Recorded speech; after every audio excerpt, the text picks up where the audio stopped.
Video शुरू करने के पहले एक बात, यह वीडियो बनाने में बहुत मेहनत लगती है। अगर आपको यह वीडियो थोड़ा भी पसंद आए तो इस चैनल को सब्सक्राइब जरूर करना। धन्यवाद। हनुमान का सागर पार करना। बड़े बड़े गजराजों से भरे हुए महेंद्र पर्वत के समतल प्रदेश में खड़े हुए हनुमान जी वहां जलाशय में स्थित हुए विशालकाय हाथी के समान जान पड़ते थे। सूर्य, इंद्र, पवन, ब्रह्मा आदि देवों को प्रणाम कर हनुमान जी ने समुद्र लंघन का दृढ़ निश्चय कर लिया और अपने शरीर को असीमित रूप से बढ़ा लिया। उस समय वे अग्नि के समान जान पड़ते थे। उन्होंने अपने साथी वानरों से कहा, हे मित्रों, जैसे श्री रामचंद्र जी का छोड़ा हुआ बाण वायुवेग से चलता है, वैसे ही तीव्र गति से मैं लंका में जाऊंगा और वहां पहुंचकर सीता जी की खोज करूंगा। यदि वहां भी उनका पता न चला तो रावण को बांधकर रामचंद्र जी के चरणों में लाकर पटक दूंगा। आप विश्वास रखें कि मैं सर्वथा कृतकृत्य होकर ही सीता के साथ लौटूंगा, अन्यथा रावण सहित लंकापुर को ही उखाड़ कर लाऊंगा। इतना कहकर हनुमान आकाश में उछले और अत्यंत तीव्र गति से लंका की ओर चले। उनके उड़ते ही उनके झटके से साल आदि अनेक वृक्ष पृथ्वी से उखड़ गए और वे भी उनके साथ उड़ने लगे। फिर थोड़ी दूर तक उड़ने के पश्चात वे वृक्ष एक एक करके समुद्र में गिरने लगे। वृक्षों से पृथक होकर सागर में गिरने वाले नाना प्रकार के पुष्प ऐसे प्रतीत हो रहे थे मानो शरद ऋतु के नक्षत्र जल की लहरों के साथ अटखेलियां कर रहे हों। तीव्र गति से उड़ते हुए महाकपि पवनसुत ऐसे प्रतीत हो रहे थे जैसे कि वे महासागर एवं अनंत आकाश का आचमन करते हुए उड़े जा रहे हैं। तेज से जाज्वल्यमान उनके नेत्र हिमालय पर्वत पर लगे हुए दो दावानलों का भ्रम उत्पन्न करते थे। कुछ दर्शकों को ऐसा लग रहा था कि आकाश में तेजस्वी सूर्य और चंद्र दोनों एक साथ जलनिधि को प्रकाशित कर रहे हों। उनका लाल कटी प्रदेश पर्वत के वक्षस्थल पर किसी गेरू के खान का भ्रम पैदा कर रहा था। हनुमान के बगल से जो तेज आंधी भारी स्वर करती हुई निकली थी वह घनघोर वर्षाकाल की मेघों की गर्जना सी प्रतीत होती थी। आकाश में उड़ते हुए उनके विशाल शरीर का प्रतिबिंब समुद्र पर पड़ता था तो वह उसकी लहरों के साथ मिलकर ऐसा भ्रम उत्पन्न करता था जैसे सागर के वक्ष पर कोई नौक तैरती चली जा रही हो। इस प्रकार हनुमान निरंतर आकाश मार्ग से लंका की ओर बढ़े जा रहे थे। हनुमान के अद्भुत बल और पराक्रम की परीक्षा करने के लिए देवता, गंधर्व, सिद्ध और महर्षियों ने नागमाता सुरसा के पास जाकर कहा, हे नागमाता, तुम जाकर वायुपुत्र हनुमान की यात्रा में विघ्न डालकर उनकी परीक्षा लो कि वे लंका में जाकर रामचंद्र का कार्य सफलतापूर्वक कर पाएंगे या नहीं।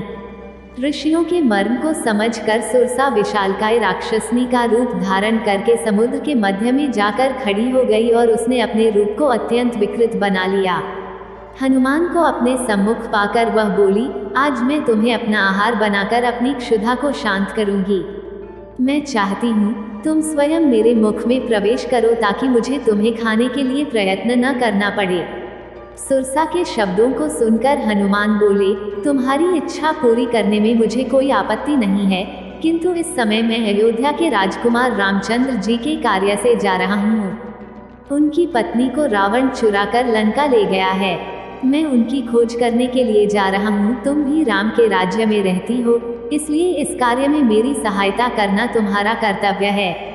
लंका से मैं जब अपना कार्य सिद्ध करके लौटूंगा तब अवश्य तुम्हारे मुख में प्रवेश करूंगा। यह मैं तुम्हें वचन देता हूँ। हनुमान की प्रतिज्ञा पर ध्यान न देते हुए सुरसा बोली, जब तक तुम मेरे मुख में प्रवेश न करोगे मैं तुम्हारे मार्ग से नहीं हटूंगी। यह सुनकर हनुमान बोले, अच्छा, तुम अपने मुख को अधिक से अधिक खोलकर मुझे निगल लो, मैं तुम्हारे मुख में प्रवेश करने को तैयार हूँ। यह कहकर महाबली हनुमान ने योग शक्ति से अपने शरीर का आकार बढ़ाकर 40 कोस का कर लिया। सुरसा भी अपूर्व शक्तियों से संपन्न थी। उसने तत्काल अपना मुख 80 कोस तक फैला लिया। हनुमान ने अपना शरीर एक अंगूठे के समान छोटा कर लिया और तत्काल उसके मुख में घुसकर बाहर निकल आए। फिर बोले, अच्छा सुरसा, तुम्हारी इच्छा पूरी हुई, अब मैं जाता हूँ, प्रणाम। इतना कहकर हनुमान आकाश में उड़ गए। पवनसुत थोड़ी ही दूर गए थे कि सिंहिका नामक राक्षसनी की उन पर दृष्टि पड़ी। वह हनुमान को खाने के लिए लालयित हो उठी। वह छाया ग्रहण विद्या में पारंगत थी। जिस किसी प्राणी की छाया पकड़ लेती थी वह उसके बंधन में बंधा चला आता था। जब उसने हनुमान की छाया को पकड़ लिया तो हनुमान की गति अवरुद्ध हो गई। उन्होंने आश्चर्य से सिंहिका की ओर देखा। वे समझ गए, सुग्रीव ने जिस अद्भुत छायाग्राही प्राणी की बात कही थी, संभवतः यह वही है। यह सोचकर उन्होंने योगबल से अपने शरीर का विस्तार मेघ के समान अत्यंत विशाल कर लिया। सिंहिका ने भी अपना मुख तत्काल आकाश से पाताल तक फैला लिया और गरजती हुई उनकी ओर दौड़ी। यह देखकर हनुमान अत्यंत लघु रूप धारण करके उसके मुख में जा गिरे और अपने तीक्ष्ण नाखूनों से उसके मर्मस्थलों को फाड़ डाला। इसके पश्चात बड़ी फुर्ती से बाहर निकलकर आकाश की ओर उड़ चले। राक्षसनी क्षत विक्षत होकर समुद्र में गिर पड़ी और मर गई। इसके आगे की कहानी आपको आने वाली अगली वीडियो में देखने को मिलेगी। यह वीडियो देखने के लिए धन्यवाद दोस्तों।